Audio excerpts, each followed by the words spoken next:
दो बहनों की बलि। एक गांव में, जो एक चमकती हुई नदी के किनारे आबाद था, दो बहनें लैला और मेरा रहती थीं। इन दोनों को बिल्लियों से बेहद मोहब्बत थी। वो बिल्लियों की नरम खाल, उनकी खूबसूरत चाल और उनके मियाओं की दिल को सुकून देने वाली आवाज़ को बहुत पसंद करती थीं।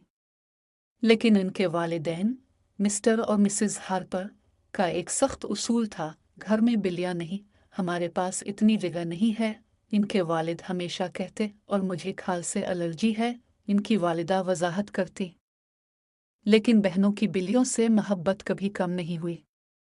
हर सुबह स्कूल जाते वक्त वो मिसेस मिलर के घर रुकत, जिनके पास दर्जन भर बिल्लियाँ थीं और उनका बाग बिल्लियों का जन्नत था। आज हम उनसे मिल सकते हैं? मेरा ने एक दिन पूछा। बिल्कुल मेरी प्यारी बच्चियों, उन्हें तुम्हारे आने का इंतज़ार होता है, मिसेस मिलर ने मुस्कुराते हुए कहा। एक दिन शाम को, जब वो घर लूट रही थी, उन्हें झाड़ियों से एक मध्यम सी आवाज़ सुनाई दी। जब उन्होंने करीब जाकर देखा तो एक छोटा सा नारंगी और सफ़ेद बलि का बच्चा नजर आया। वो कांप रहा था और डरा हुआ था।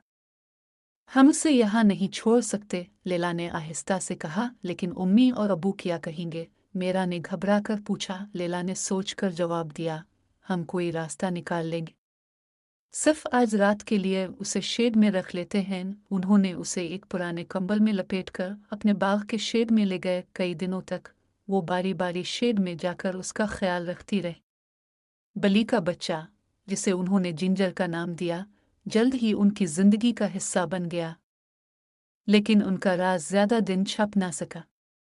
एक दिन, जब उनके वालिद शेड में एक हथौड़ी ढूंढ रहे थे, तो उन्होंने जिंजर को एक बक्से में छुपा हुआ पाया। लैला, मेरा, इनके वालिद ने बुलाया। बहनें डरती हुई दौड़कर आए। हम मुआफ़ी चाहते हैं, अबू, मेरा ने जल्दी से कहा।